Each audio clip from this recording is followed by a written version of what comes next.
Ang tandem na pinagkakatiwalaan sa larangan ng pamamahayag at serbisyo publiko. Erwin Tulfo, Niña Corpus. Erwin Tulfo on air with Niña Corpus. Dito lang sa Radyo Pilipinas 738 kHz. Bayan mula Luzon, Visayas at Mindanao at sa lahat po ng Pilipino saan mang panig ng mundo. Isang maganda at maulang umaga sa inyong lahat. Biyernes na, September 1, 2023, unang araw na po ng Burr Months. Welcome sa Erwin Tulfo on Air with Niña Corpus. And with us today muli ang ating nag-iisang Tito Alj. Aljo Bendijo, Merry Christmas. Partner, magandang umaga, Merry Christmas. Auntie, hello. Mga tito, mga tita, mga senior citizen, mga mami, mga daddy, lahat na magandang umaga sa inyong lahat. Pilipinas, maing budag. Panibagong araw na naman ng pagbibigay namin ng makabuluhang talakayan at serbisyo publiko, tunay na public service sa ating pong mga listeners at mga viewers sa Radyo Pilipinas 738 AM at sa Erwin Tulfo official FB page. Sa ngalan po ni Congressman by Erwin Tulfo, ako po si Aljo Bendijo, pansamantalang humahalili sa kanya. Live tayong napapanood din sa YouTube account ni partner Erwin Tulfo. Sir, ingat po ha, amping. At nakasimulcast din tayo sa 27 stations ng Radyo Pilipinas sa buong bansa. Ganyan din sa kanilang official Facebook page. Burr Months na, partner. Merry Christmas. Yung sinabi mo kanina. Happy New Year. Can you imagine? Ang bilis talaga ng panahon, ha? Mga kababayan. Si Manong Joe, si Tito Joe, sumisilip kahapon ay nakatali pa. Ngayon ay tinanggal na yung tali. Oo. Nandyan na, sumilip na talaga siya. Si Tito Jose Marichan. Jose Marichan. Tito Jose Marichan. Okay. At Ninang Mariah Carey. Diba? Mariah Carey. Mga kanta na yan. Ano nga bang kanta ni Mariah? Wala na ba yung kanta ni Nora Honor? Wala na yan, no? Wala na. Ito naman, no? May Christmas song ba siya? Oo, tsaka si... Anong Christmas song niya? Si Susan Fuentes. Naalala mo yun? Wala na. Sorry po. Si Susan Fuentes, Bisaya yun, si Buano. Kasadyaning taknaan, dapit sa... Ganun. May boses ka pala. Ay, mga si Buano. Ganun yun. Gusto ko yan. Sige nga, ituloy mo yan. Pag nagkakaroling na po si Tito Alj, pero libre yan, hindi nyo kailangan siyang bigyan. Sa kahimayan ang salagway na masanagon, bulahan o bulahan. Yan, okay. Wow, congratulations dahil dyan. Meron kang 5-piece. Salamat ha, Congressman Erwin. 5-piece. Meron kang 5-piece. Malay mo. Akala ko 5K. 5K. 5-piece. Meron ka niyan. Sorry po. Okay, word of the day natin ay bulahan. Kasi yun ang huling word ni Susan Fuentes, bulahan. Bolahan? Bulahan. Binobola mo. Iba yung bolahan sa Tagalog. Bulahan. Ibig sabihin, blessed and ano ba yun? Blessed. Nice. Magandang word yan, ha? Bulaan. So, paano sabihin mo, God bless you, ganyan? Or bless you. Bless you. God bless you. Bulahan ka. Para bang, yan. Bisaya ba yan? Halos lahat na nasa iyo. Dahil sa biyaya na nanggaling sa Panginoon. Nice. Maganda yan, ha? Sa unang araw ng Setyembre. Yan, ha? Akalain nyo, Burr Months. Wow, ang haba nga ng Pasko sa Pilipinas. Ngayon na nga ngayon na. September 1 hanggang first week of January. Iba nga hanggang Merry Christmas! Diba? Kaya ngayon sa Divisoria, marami na ngayon ang nagbebenta ng Christmas lights and Christmas trees. Ayan. Pero mura pa ngayon yan. Mura pa ngayon, no? Pwede pa, no? Pero alam nyo, ingat kayo sa mga Christmas lights, ha? Siguraduhin yung yan ay hindi substandard. Lagi kong kino-cover yan noon dahil, alam nyo, nagiging sanhi ng sunog, pati yung Christmas tree. So, lumiliyab yung Christmas tree. May solar naman solar-powered Meron Christmas din, lights. oo. Pwede Pero yun, di ba? ingat, tsaka alam niyo pa ang abiso nun, o sinasabi ko na, natutunan ko to Di ba, kinoconnect mo yung Christmas lights? Yes. Hanggang 2 lang daw. More than dalawa. 2 na connection ay, ano na yan, delikado na. So, kung gagamit ka, let's say, ng 3, ang magka-connect lang yung 2 ilaw, yung isa iba. Oo, or 2 siya. Wag mo i-connect lahat yun. Or else, ay delikado. Prone Dapat sa yung sunog. maganda, no? Nag-overheat po. Halos lahat dyan sa Divisoria, made in Made in doon sa China. Uso na rin naman ng LED lights. Kahit made in China na mga Wala LED, na yatang diba? made in. Meron ba? Halos lahat Lahat na naman made in China Ewan ko ba't nakakalusot yan? Yung mga substandard na mga Christmas lights. Wag lang yung substandard. Good morning ho sa taga Bureau of Customs. Oo. Pag masyadong mura, magtaka ka na. Huwag kang bibili ng masyadong mura. Kala mo ikaw ay nakakuha ng magandang deal. Pero wag na po, buhay po ang nakataya Kaya nung dito. nakaraan, pumunta ako ng Divisoria. Oo. Namili ako doon ng tawag nito, ng mani, yan, mga beans. Yan ang mga binibili ng mga matatanda. Oo. Muntakin mong tinawag pa ako doon ng tindera. Tay, anong sa inyo, tay? Hoy! Tinawag kang tay? Hindi mo lang Tito Alj. Masakit yun Tay, ano suot mo? Ano itsura mo noon? Chinelas, saka shorts at nakasombrero yan. Nakasombrero si Tay. Tay Aljo, pwede rin. Bumili ako ng hopya. Ay, masarap yan. Red mungo. Ay, masarap Tsaka yung yan. fresh lumpia ng Divisoria. Kakain sana ako ng fried chicken. Baka mamaya niya, tataas yung cholesterol ko. Wag na. At saka mga prutas. Ang May sarap prutas, ng ang daming prutas dyan. May lansones ngayon. Marami Wala. Mga broccoli, nandyan lang, di ba? marami Diba? broccoli. Nakakatawa. Yan, sige, tara na sa Divisoria. Pero ito muna. Happy birthday kay Tita Lilia Dizon na nasa Arizona sa Amerika. Happy birthday po. Si Ria Cabral del Mundo ng Baguio City. Happy birthday. At kay si GMA News reporter Darlene Kai. Tama ba? Kai. Happy birthday, Darlene.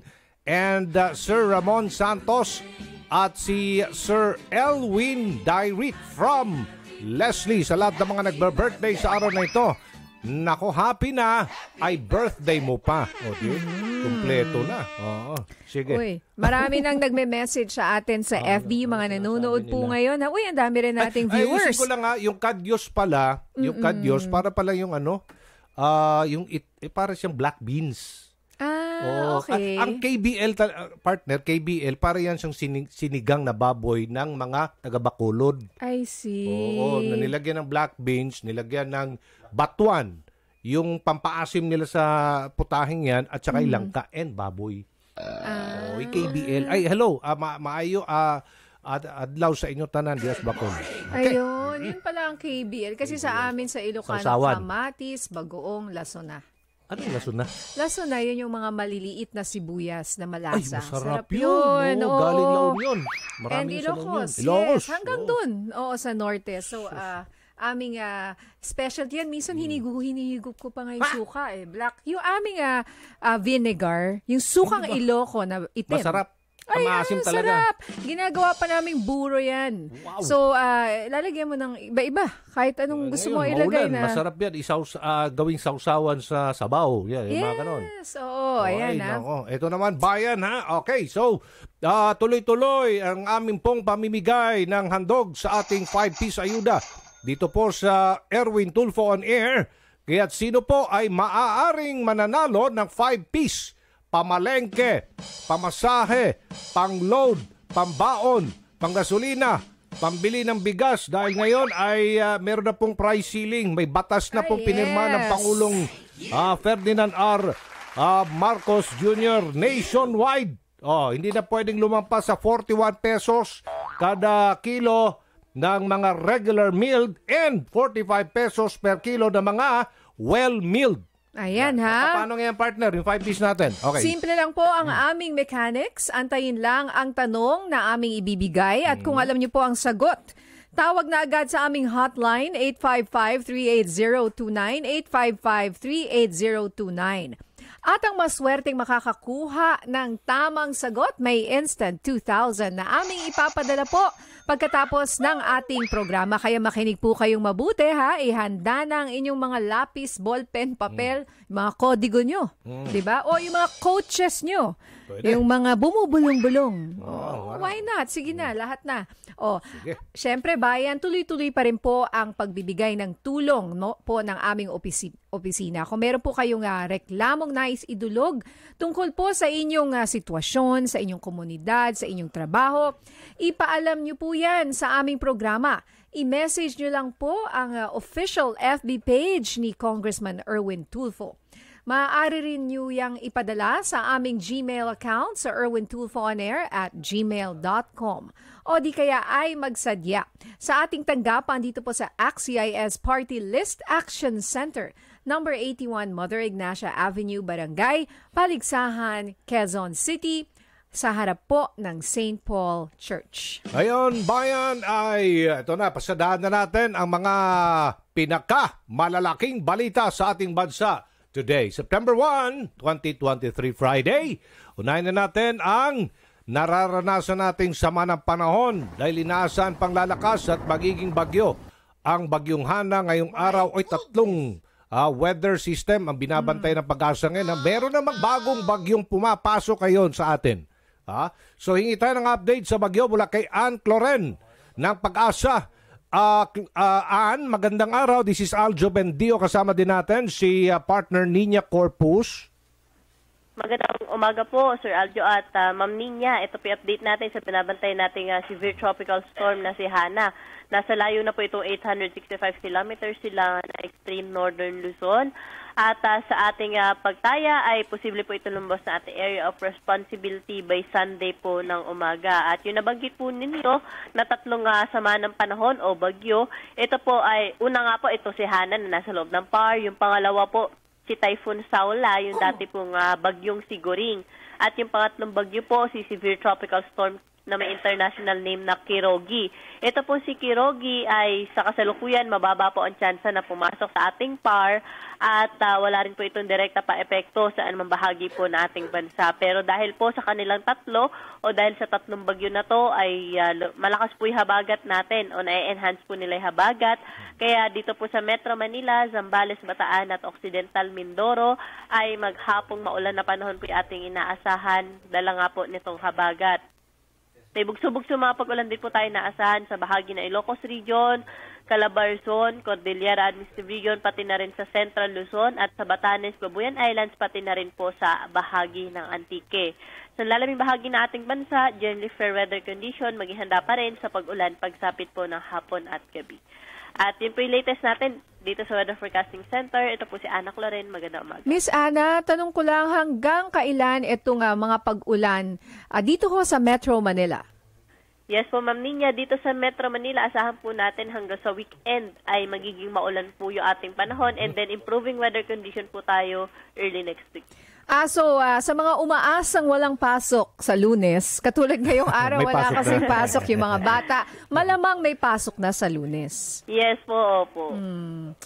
Okay, maraming salamat, Miss Ana Cloren ng Pag-asa. Alright. Sige. Eto naman po sa ibang balita. Abiso sa mga gumagamit ng LPG. Sa ikalawang sunod na buwan muling nagtaas ang presyo ng LPG sa merkado. Naman, halos lahat na nagtaasa na, partner. Sa anunsyo ng Petron, 6 pesos and 65 centavos ang itataas sa kada kilo ng LPG. Ang laki. Grabe, no? Believe it. Oo. Katumbas po yan ng 73 pesos and 15 centavos sa kada 11 kilogram na tangke. Ang Auto LPG naman may dagdag na 3 pesos and 70 centavos kada litro.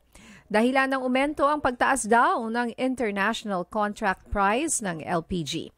Ayon sa Department of Energy, maglalaro na sa 718 hanggang 935 pesos ang kada tangke ng LPG. Naku, balik na lang tayo sa bagaso nito. Oo, mag-uling na lang muna. Uling o kaya yung kahoy. Oo. Wala na, halos lahat talaga nagtaasan. O sana naman ay maisabatas na yung tawag nito, itong isinusulong ni Congressman Erwin dyan sa Kongreso na pwede nang pakialaman ng pamalaan, i-regulate na ng gobyerno ang presyuhan ng krudo. Kasali na dyan yung LPG, automatic Oo naman, yan. Ha? Sabi nga ni Congressman Erwin, ay magtaka ka kung hindi ho nagtaas ng presyo. Hindi nagtaas ng Abnormal. presyo ngayon, abnormal. Abnormal pag hindi magtaas. Oo. Ay, Pag naku. tumaas, ay normal yan. So, ibig sabihin nun, ay salamat. Yun ang salamat, but no thanks. Okay. Porbida. Anyway, flash report tayo ha. Chief of Police ng Rodriguez Rizal sinibak kasunod ng pagpatay ng tawa nito sa isang menor de edad. Pulis na naman itong involved ha. May report si Radyo Pilipinas correspondent J. Mark Dagala. J. Radyo Pilipinas Flash Report. Flash Report. Yes, Aljo at Ninya. Inalis nga sa pwesto nitong si Police Regional Office 4A Director, Police Brigadier General Carlito Gases, ang hepe nitong Rodriguez Rizal Police Office na si Police Lieutenant Colonel Ruben Piquero. Ito ang kinumpirma ni Gases sa mensaheng pinabot ito sa Radyo Pilipinas. Sa pagsibak sa pwesto ay ang pagsibak sa pwesto ay bilang bahagi na rin ng command responsibility kasunod nga ng pagkakapatay nitong si Corporal Arnold Posarillo sa 15 anyos na binatilyong si John Francis Ompad noong Agosto 20. Pansamantala, papalit sa pwesto ni Piquero itong si Police Lieutenant Colonel Arnulfo Silencio. Sa iwalay na panayam ng Radyo Pilipinas na inalis naman ito si Piquero sa kanyang sinabi na malugod niya itong tinatanggap dahil bahagi ito ng isinasagawang investigasyon.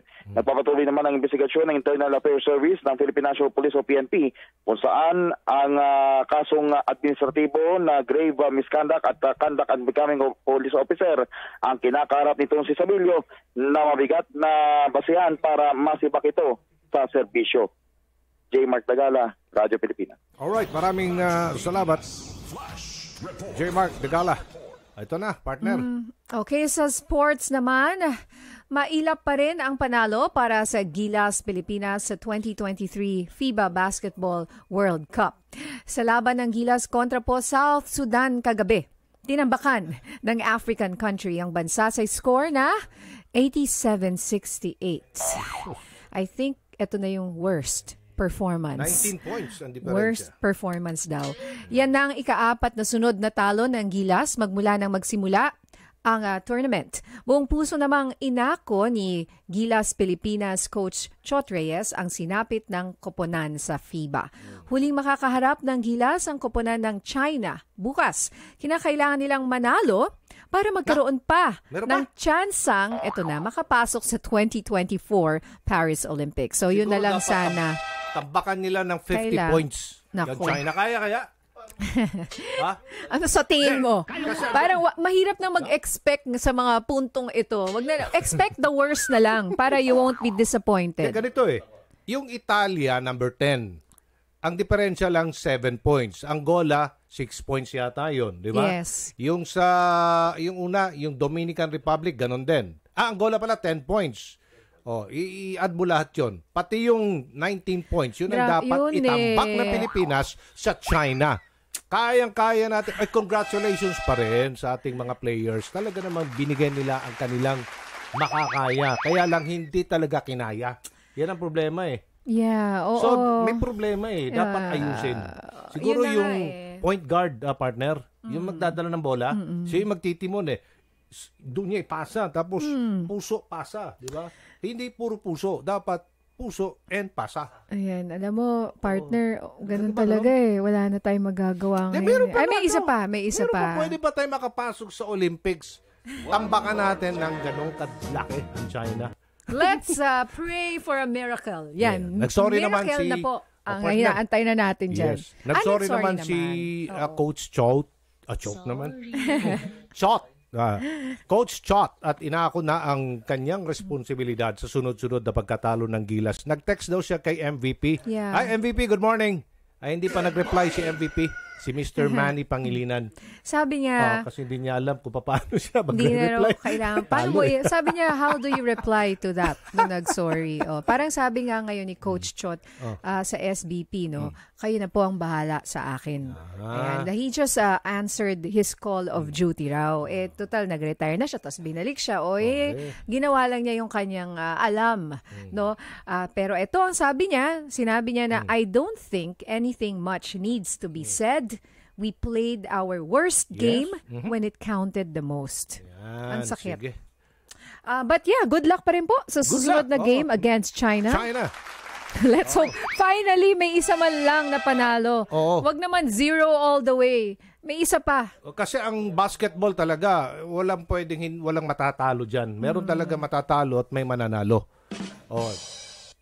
Di bale, kung darating yung isang araw, bibigyan sila ng isa-isang bola.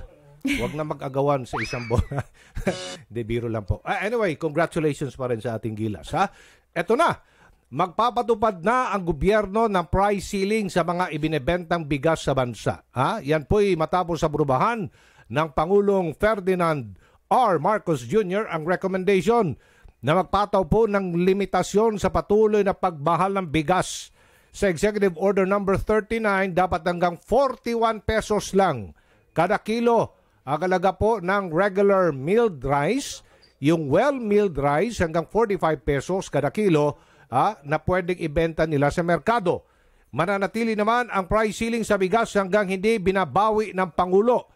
Kausapin natin ngayon yan, ang issue na yan, si Cathy Estavillo, ang tagapagsalita ng grupong Bantay Bigas. Good morning po, Miss Cathy. This is Aljo Bendijo. Kasama din natin si Nina Corpus sa programa ni Congressman Erwin Tulfo. Ma'am Cathy. Hello. Hello, ma'am. Hello. Good morning. Hello, good morning. Opo. Good morning, Sir Aljo. Yes, ma'am. Nandito Good morning din kay Miss Nina. Yes, opo. Ano pong reaksyon niyo dito sa inilabas na price ceiling sa bigas ng gobyerno? Ang question ko rin dito, yung implementation, baka mamaya yan, yung regular, gagawin nilang well-milled. Yung well-milled, gawin lang regular, baliktad. Di mo alam Opo. Go ahead po, ma'am. Hello? Miss Cathy? Oo. Opo. Hello? Ano pong reaction niyo dito Lalabas lang ako. Ano po? Opo. Ang problema kasi dito, partner, meron talagang mga pasensya na sa salita, loko-loko, no? Yung mga nagsasamantala, mga nagbebenta, mga scammer tawag diyan Oo. Opo, marami. Yung implementation po kasi dito ang tawag dito, ang ikinababahala ng ating mga kababayan. Well, andyan na yung price ceiling. Sinabi na ng Pangulo, yung implementation na lang. Paano natin mababantayan na talagang sinusunod ng mga negosyante ito pong price ceiling na ito? Ano po reaction niyo dito, ma'am? Oo, Sir Aljo, siyempre para sa malawak na bilang ng mga magsasaka, mabilang ng mga consumers, Opo. ay itong price ceiling na binanggit ni PBBM na 41 at 45 ay mataas pa rin ito, lalong-lalo na ngayong panahon na talagang nagtaasan lahat. So sa kagyat ay may balik yung dating 38 pesos na bigas, no? Kung price ceiling ang kailangan, dapat abot kaya ng mga ating mamamayang Pilipino. So para magawa niya yan ay kailangan talaga ng subsidy mula sa gobyerno. Dahil yung hanggat walang subsidy ang gobyerno ay parang 20 pesos lang ito na pinaasa niya yung mga mamamayang Pilipino na may murang bigas pero hindi naman nangyayari. At ayun na, 2 kilo pa nung lampas pa sa 2 kilo yung mula sa 20 pesos ay magiging 41. So sa hirap ng buhay ngayon ay para sa Bantay Bigas ay 38 pesos, ibalik yung dating 38 pesos.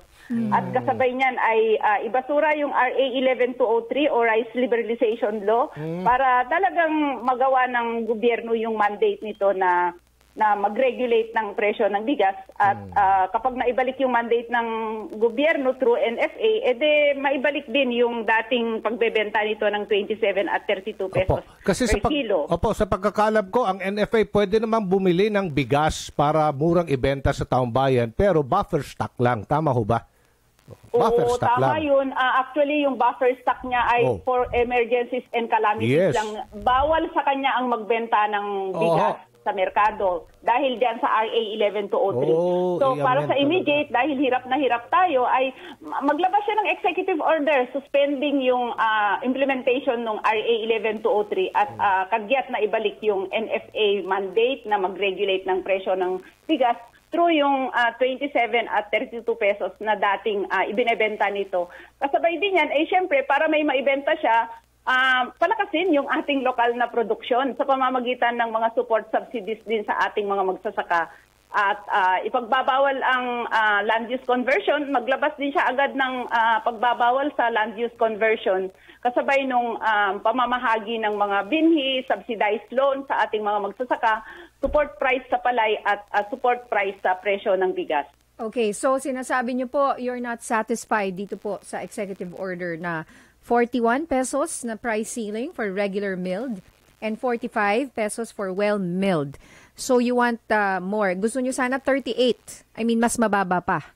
Pesos. Oo, dati naman, yes Ninya, dati naman may naibebentang 38 pesos bago itong mga nangyaring mga artificial rice shortage, price manipulation.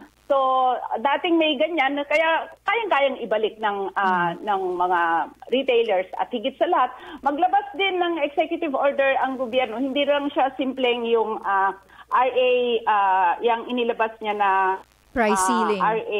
Price ceiling. Opo, kasi EO pag nagsasabi 39. siya ng ganyan, Oo. kasi kapag nagsasabi siya, marami siyang binabanggit pero hindi rin naman nangyayari. Halimbawa, yung reclamation project dapat ihinto, pero bakit nagpapatuloy yung reclamation project diyan sa Rojas Boulevard? Manila Bay. So nangangamba tayo na hangga't wala siyang pinipirmahan na executive order, wala tayong maasahan doon sa kanyang mga binabanggit. Ma'am, reaksyon niyo po sa mga nadiskubreng sakong bigas na itinatago sa mga bodega dyan sa Bulacan. Nakita po namin, binisita po yan ng speaker, kasama po si ACT-CIS Congressman Erwin Tulfo, at talaga namang tumambad ang nasa 500,000 daw no? Sako. Na nakatago at po. Hindi pa sila humihinto sa at lahat ng kanilang mga binubuksang warehouses ay napakaraming bigas. So, tama yung aming panawagan na talagang may nangyayaring hoarding sa produktong bigas. Kasabay ng hoarding yan ay normal na may price manipulation dahil sila yung may hawak dun sa produkto. Kaya itong mga natutuklasan mga hoardings ay dapat kasuhan na ng gobyerno.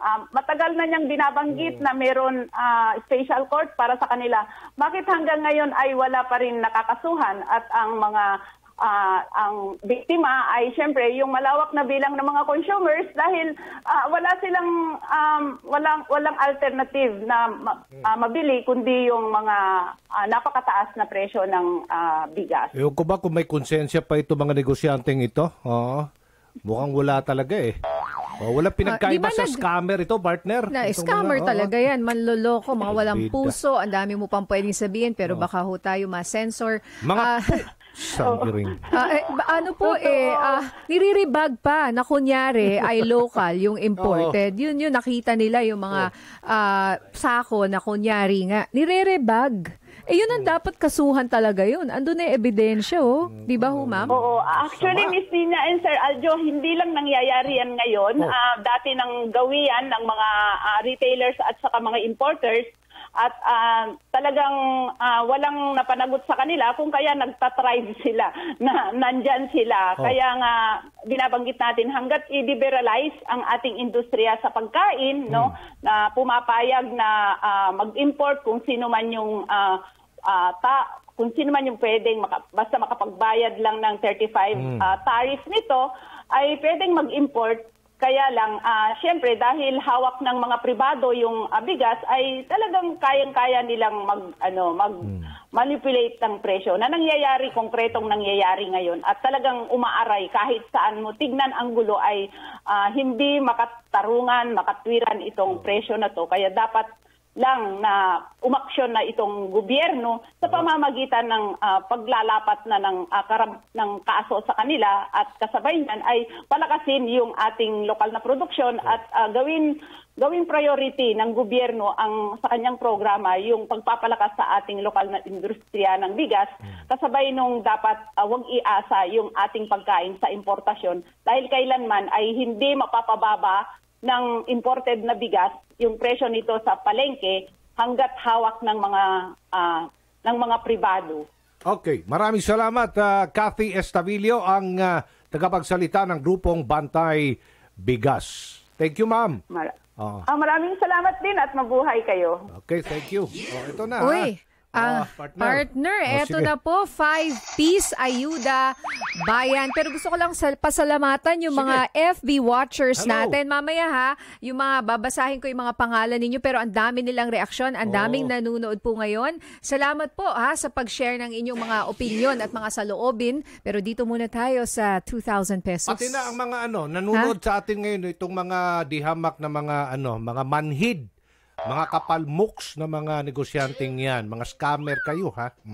Sige kayo lang. din. Pwede kayong May sumali. araw din kayo, ha? Tawag kayo. Try sige. nyo. Sabi nga ni Congressman Erwin, kahit sino, pwede yung tumawag sa aming 5-piece ayuda. Sige, para matrace namin kayo. Ayan, pati scammer. Ayan, iniimbita namin yung mga rice hoarder po. Tawag na rin po kayo, ha? Ang tanong, magkano ang price ceiling na ipatutupad sa well-milled at regular milled rice? Base po sa Executive Order number 39. Yan ha, na inilabas po ng ating presidente. Yung well-milled, yun yung puting-puti. No? Yun yung masarap. Yung regular, medyo hindi masyado... regular milled lang. It's a well-milled. Para siyang brown rice. Medyo brownish. Brownish. Or hindi kasing puti. Actually, mas okay nga yun. Mas healthy yun. Medyo may konting fiber pa. Oo. Ayan ha. Mas mura pa. Di ba? Tawag po kayo sa ating linya 855-38029. 855-38029. Ayan po, binanggit namin kanina kung magkano yung mandated na price ceiling po. Partner, nasa linya ng ating telepono si Alma. Hello Alma, taga saan si Alma? Taga Pampanga po. Pampanga? Hello Sir Aljo. Hello ma'am.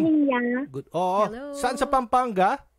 Sa Santa Rita po. Sa Santa Rita. Umuulan ba dyan? Opo. Ay, sus, mag-ingat po kayo dyan, ha? Okay. Papuntang north na naman eh. Oo sige. Okay, may payabak ka kay Kongan, Kabalen. Tama ba yun? May payabak. Okay. Ano po yung sagot, ma'am? Sa price ceiling po ng EO number 39, 41 pesos po sa regular at 45 pesos per kilo po sa well-milled po na mga bigas. Congratulations! May kodigo ka? May kodigo yan. Nagsulat po kami. Nakakatuwa naman. Sige, ingat po kayo ha sa ulan, Miss Alma. Congratulations. Meron kang 2,000 pesos. Salamat po. Oras natin, bayan, 10:34 na ng umaga. Magbabalik pa ang Erwin Tulfo on air with Nina Corpus and Tito Aljo Bendijo. Ang oras ay hatid sa inyo ng SMDC, The Good Guys.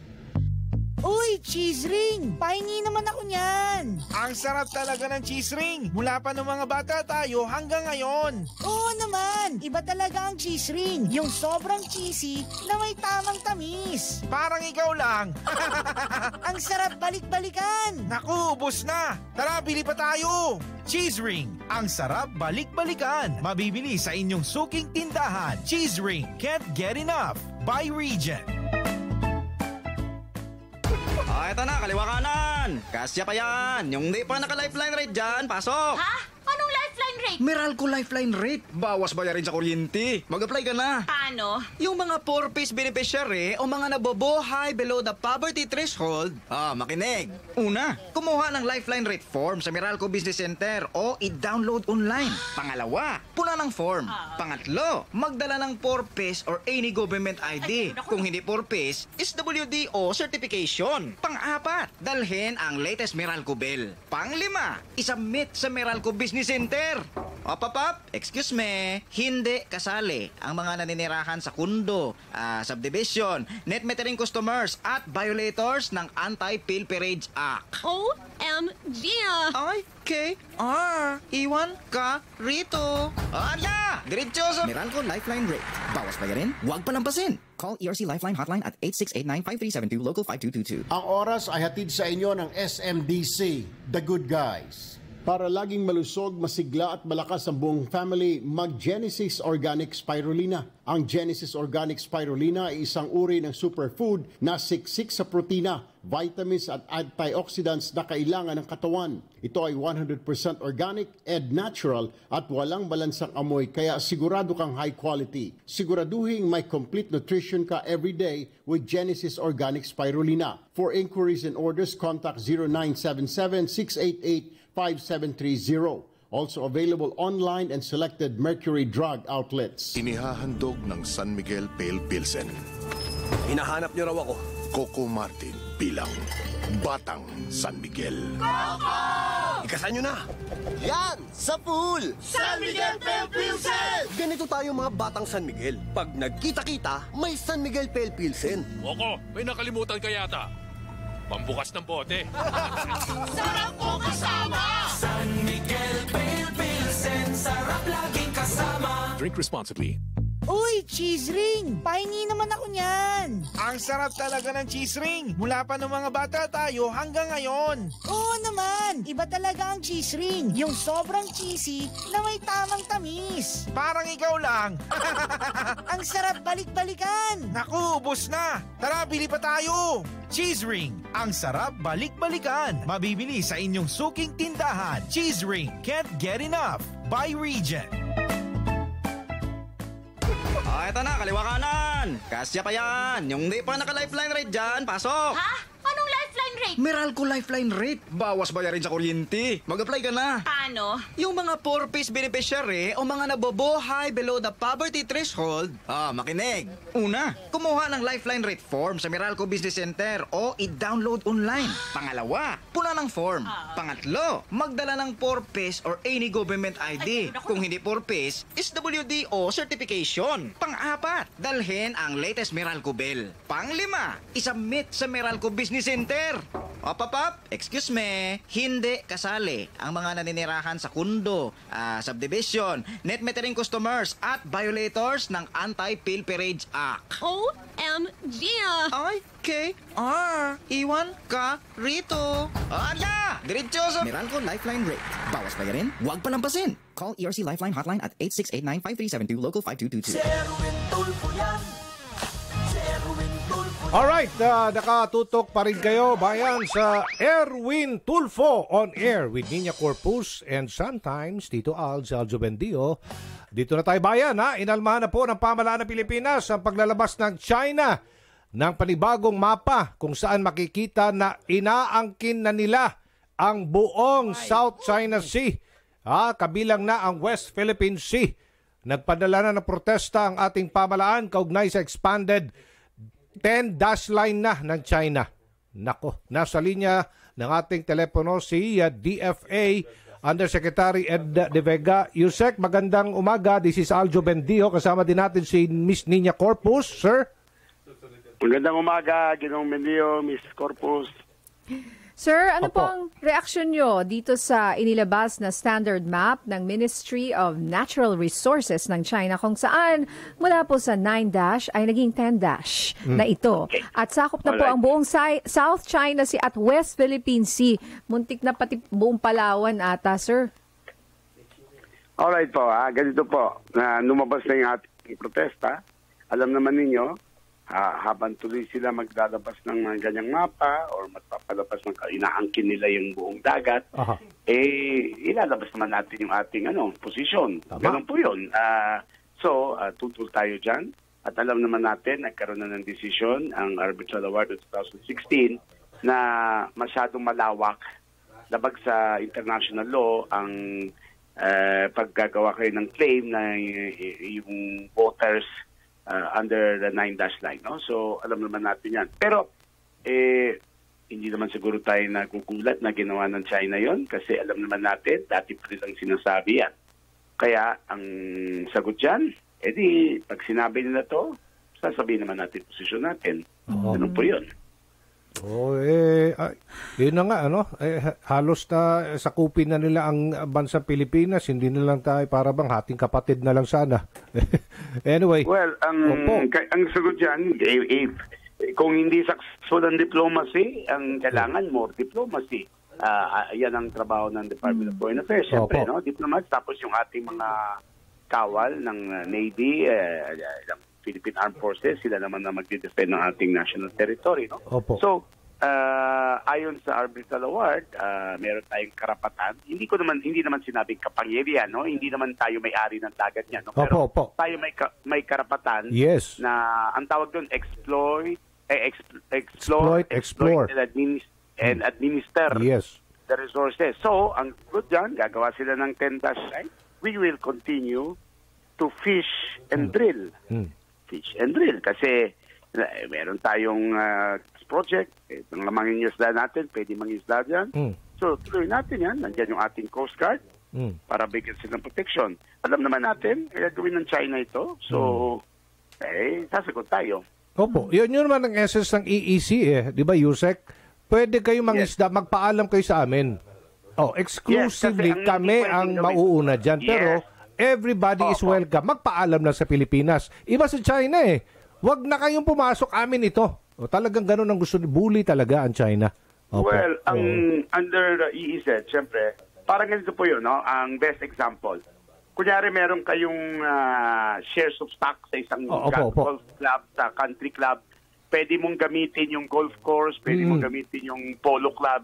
Pero hindi naman siguro may-ari ikaw. Pero yung iba, hindi pwedeng gumamit nun. Ikaw lang. At kung bigyan mo ng permiso, pwede. Ganun din ang iisip. Hindi naman kapangyarihan yung dagat. Yung islands, teritoryo. Pero yung tubig, walang may-ari niyan. Pero tayong may karapatan mangisda. At kung may ibang gusto mangisda, kailangan humingi ng permiso sa atin. O di kaya, at lalong hindi pwede tayong i-block o maging sagapal na mangingisda tayo dyan. No? So, ganun po. So, we have given our position. Segue tayo dito sa ongoing repatriation muna, Yusek, no? Sa mga Pilipino nating mga workers mula sa Kuwait. Ano po ang update doon? Kasi patuloy ang repatriation. Itong last 5 days pa lang, last week na ito. Kasama ngayon. Merong at least 500 na inuuwi tayo mga Filipino in batches. Ngayon, ang latest batch darating 11:30. In fact, nasa office ako ngayon. Alam naman nyo, ang DFA, kahit na walang pasok, kung migrant workers po ko, siyempre, everyday yan ang responsibilities namin. No? Kaya pupunta kami airport, sasalubong kami ng 100 mga distressed Pilipino. Kasi tuloy pa rin ang mga tumatakas sa amo. Bibigyan ng silong ng embahada, tapos gagastusan ng DFA o ng OWA. Ngayon, ang air flight ngayon, gastos ng DFA, darating po dito. At, alam nyo, meron pa tayong suspension ng kababayan magtrabaho sa Kuwait. Tuloy-tuloy pa rin po yung ban, no, sir? Sir, kasi ganito po, ang ginawa natin, nagsuspende tayo ng mga pagpapadala ng kasambahay. Ang sagot ng Kuwait, kung ayaw nyo nun, sige, we will ban all Filipinos. Ngayon, hindi pa tayo nakakapag-enter into negotiations. Paano natin na-ayusin to? Kasi po, ilang humingi pa sila ng parang patawad sa atin. Hindi naman tayo hingi ng permiso, sabi ni Presidente, ng patawad, no? Ng apology. Sabi na ni Presidente yan, no? Pangalawa, hintayin muna natin yung decision sa September 14, na isang i-announce. Sabi ng Korte, lalabas daw yung decision nila sa kaso ni Ranara, yung napatay na Filipina. Ang bilis ng ginawa nila ng paglilitis. So, tignan natin anong lalabas September 14. And then after that, hanap tayo ng paraan na makipag-negotiate sa kanila. Okay. So, wala pa, no? Talagang mahigpit pa rin talaga yung Kuwait po sa atin. Naalala ko si Secretary Toots Ople pa ang nagpunta pa po, di ba, sir? Pero ngayon, yes, hindi si Secretary Tulfo, mga lower officials kasi, hindi sila cabinet level. Pero si Secretary Toots, may she rest in peace, no? Alam naman natin na pinaglabanan niyang karapatan ng ating mga manggagawa. So, nangyari, siya yung nagsabi, we will suspend the deployment. Sumagot yung Kuwait. Kasi po, palagi na lang may runaway. So wala nang katapusan ito. So ginagastusan natin pero kailangan mag-improve yung working conditions. Siyempre, kaibigan natin na bansang Kuwait pero siyempre mag-aalala tayo sa ating mga manggagawa. Ngayon, humingi lang kami ng konting patience sa ating mga kabayan kasi meron nagpaparinig sa amin at sa DMW. Mga skilled workers, hindi po kasambahay. Skilled workers na matagal nang gustong makatrabaho sa Kuwait. Ang Kuwait ang nagban sa kanila, hindi po ang DFA, hindi po ang DMW. Kaya, kailangan lang, pagpasensya nila, bago bumalik yung deployment nila. Kasi yung Kuwait ang nagtitigas. At syempre, isipin din nila yung ating mga kababayan na kasambahay na silang may dahilan kaya nangyari ito. No? Ito yung kahit ng mga bad conditions ng workmates. So, lahat tayo Pilipino, let's help our mates, let's support them na bago magkaroon ng full deployment, maayos na yung conditions para sa kanila. Okay, maraming salamat po, DFA Yusek Ed De Vega. Thank you. Ingat po, sir. Ako airport at mabuhay po kayo and happy Friday. Ay, mabuhay din. Okay. Nasa linya naman si maritime law expert Attorney Joy J, no? Professor J Batong Bakal. Magandang umaga, Prof. J. Ay, magandang umaga po at sa lahat po nakikinig, magandang umaga. Apo, this is Aljo Bendijo, Prof. and Nina Corpus sa programa ni Congressman Erwin Tulfo sa Radyo Pilipinas. Ano po ang inyong reaksyon dito po sa bagong mapa ng China na bahagi na rin ang West Philippine Sea, 10-dash line? Well, ito po, the usual, reject siyempre agad ang naisip natin dahil ito isa na namang tactic nila na pinipili nila yung gusto nilang mangyari, ini-impose nila yung sarili lang nilang views at saka yung claim nila dito sa South China Sea at West Philippine Sea. So reject lang po tayo, reject, bale. Okay. Is this something na in-expect nyo, Professor J? Opo, kasi naman alam natin na patuloy pa rin sila, hindi nila binabago yung posisyon nila, no? Tapos itong 10 line map na to, kumbaga second edition na to kasi yung una lang nilabas 10 years ago. Talagang from time to time ilalabas nila yan sa mga official publication nila. Meron daw kasi silang pinagdiriwang parang meron silang Map Awareness Week, ganyan. So sinabay sa ganun. Sabayan din natin dito sa Pilipinas. Kahit walang Map Awareness Week. Magkaroon din tayo ng Awareness Week. Hindi, yearly awareness sa mga school. Meron naman po tayo actually. Ngayong buwan na to, yung Maritime and Archipelagic Nation Awareness Month, no? So sana may mangyaring parang ganun nga, no, this month. So ano pong magiging impact nito sa ating West Philippine Sea, itong 10-dash line? Well, baliwala po yan. No? Walang epekto po yan dahil yung ating pag-aari sa mga likas yamang dagat sa West Philippine Sea, ating pong jurisdiction and entitlement, ay kinatigan na nga nung South China Sea Arbitration Award.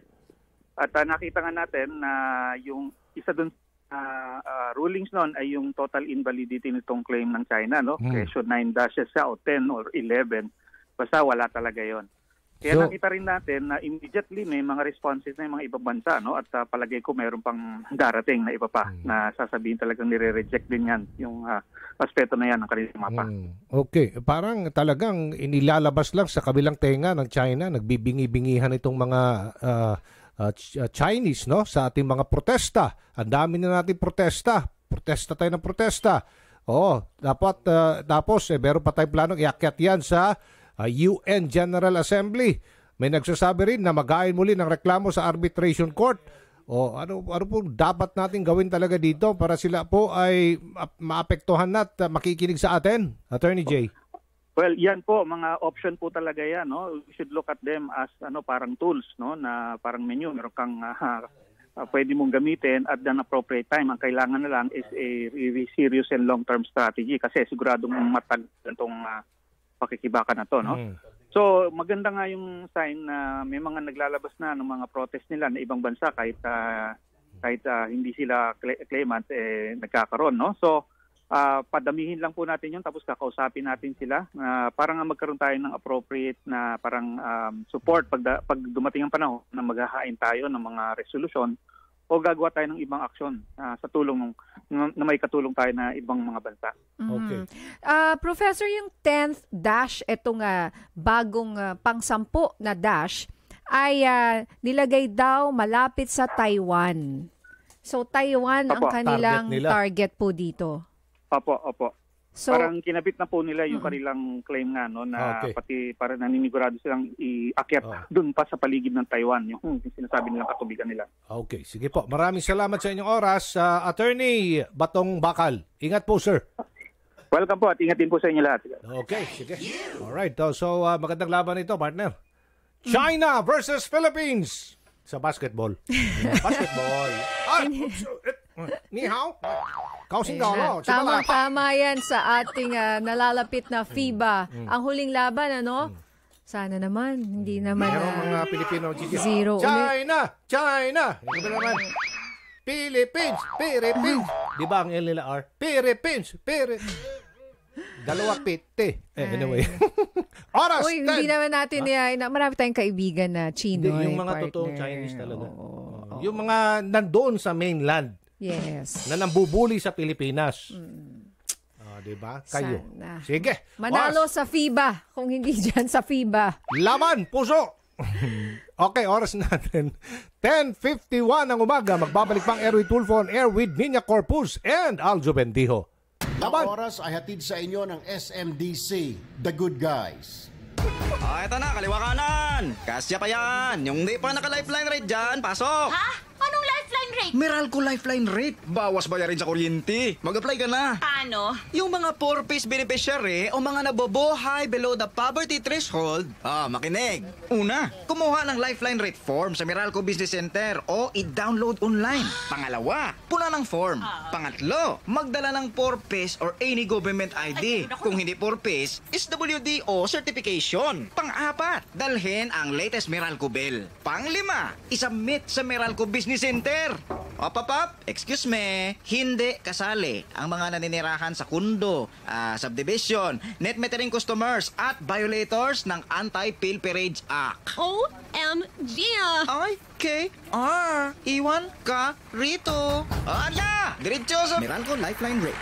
Bawas bayarin, huwag palampasin. Call ERC Lifeline Hotline at 8689-5372, Local 5222. Uy, cheese ring! Pahingi naman ako niyan! Ang sarap talaga ng cheese ring! Mula pa ng mga bata tayo hanggang ngayon! Oo naman! Iba talaga ang cheese ring! Yung sobrang cheesy na may tamang tamis! Parang ikaw lang! Ang sarap balik-balikan! Naku, ubos na! Tara, bili pa tayo! Cheese ring! Ang sarap balik-balikan! Mabibili sa inyong suking tindahan. Cheese ring! Can't get enough! By region!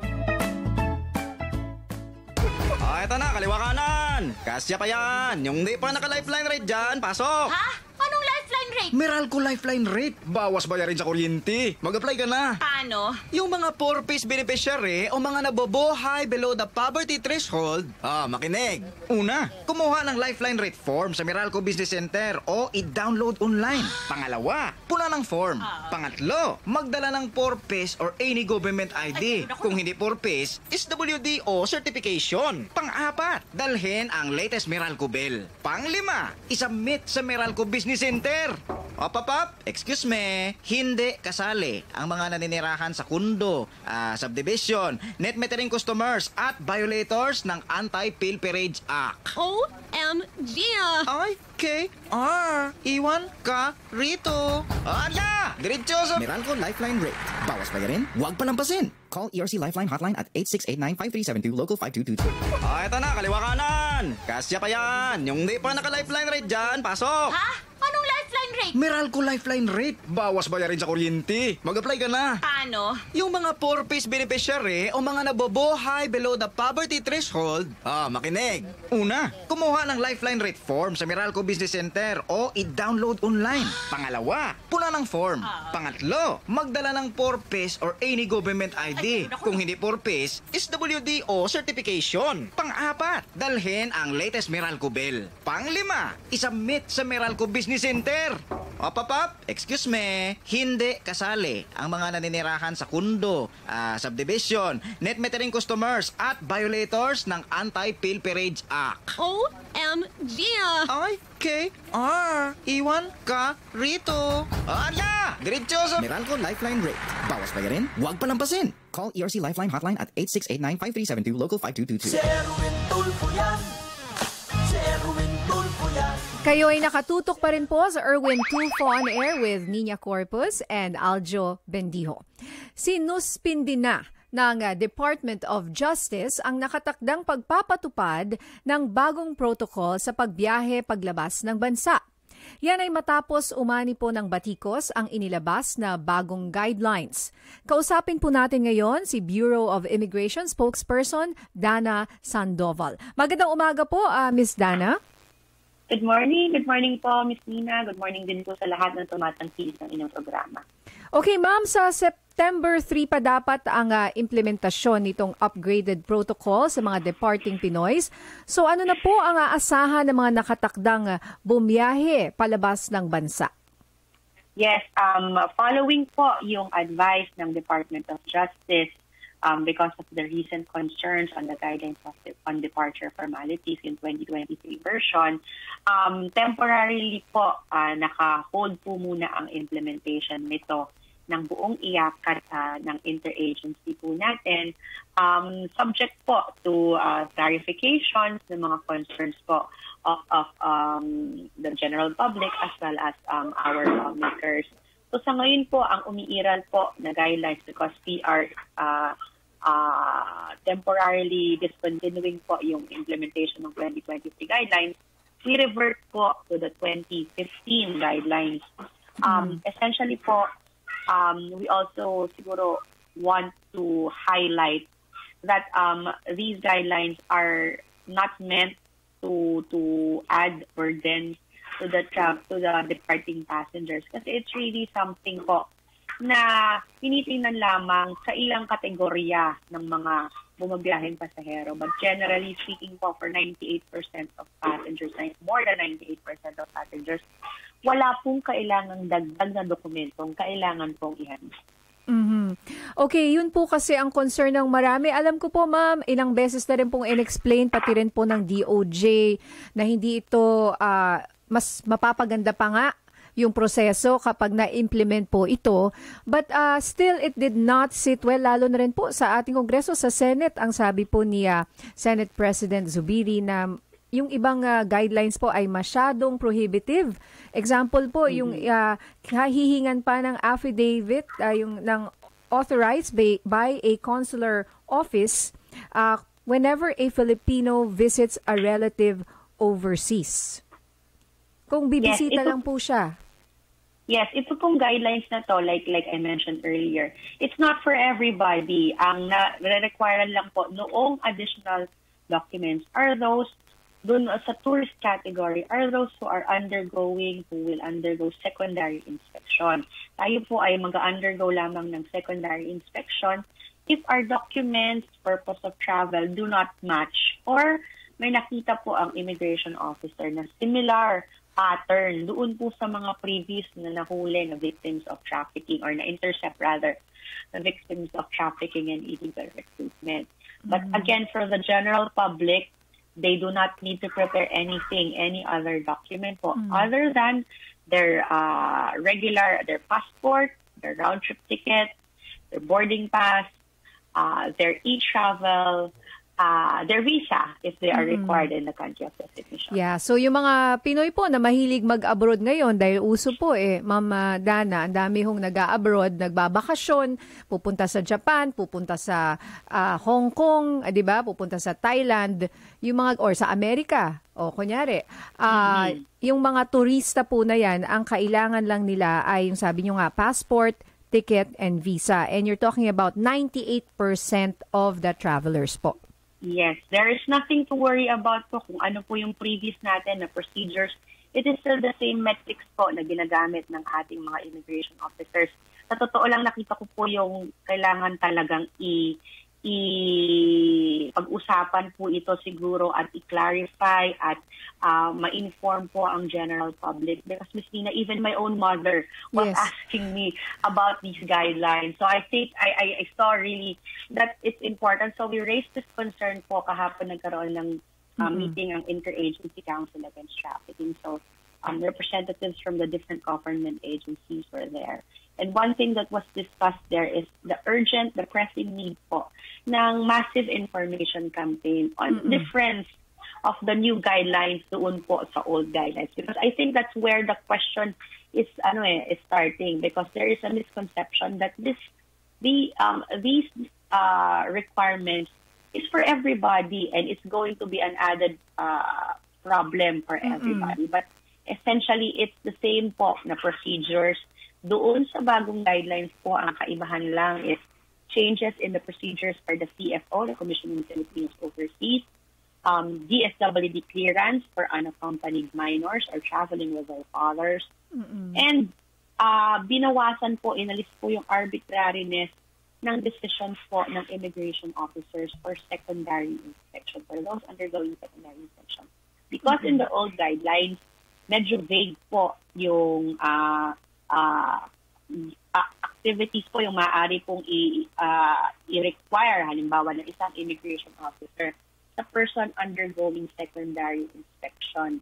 Unlike in the new guidelines, clear na po ang mga dokumento na maaari lamang tingnan ng immigration officers. So it removes po yung arbitrariness kasi isa po yan sa mga feedback na natatanggap po natin that there's a concern that immigration officers might be issuing or giving frivolous requirements kung ano-anong pong mga requirements sa passengers. So ngayon po, malinaw that these are the only possible requirements na maaari pong tingnan ng immigration officer if and only if the passenger undergoes secondary inspection. Okay, ma'am. Sana po maayos po natin ito at mas malinaw na maipaalam sa taong bayan. Dahil lahat po ay nagkakaroon ng concern, pati nga po, sabi nyo, pati mga magulang po natin. So, Ma'am Dana, maraming salamat po sa inyong oras. Salamat po and good morning. Yan po ang spokesperson ng Bureau of Immigration, Dana Sandoval. Okay, bayan, isang oras na naman po ang lumipas. Magkita-kita po muli tayo sa Lunes. Dito po sa Erwin Tulfo on Air with Nina Corpus and Aljo Bendijo. Maraming salamat sa inyong pagsubaybay. Ingat bayan at happy weekend. Si Erwin Tulfo yan. Si Erwin Tulfo yan. Si Erwin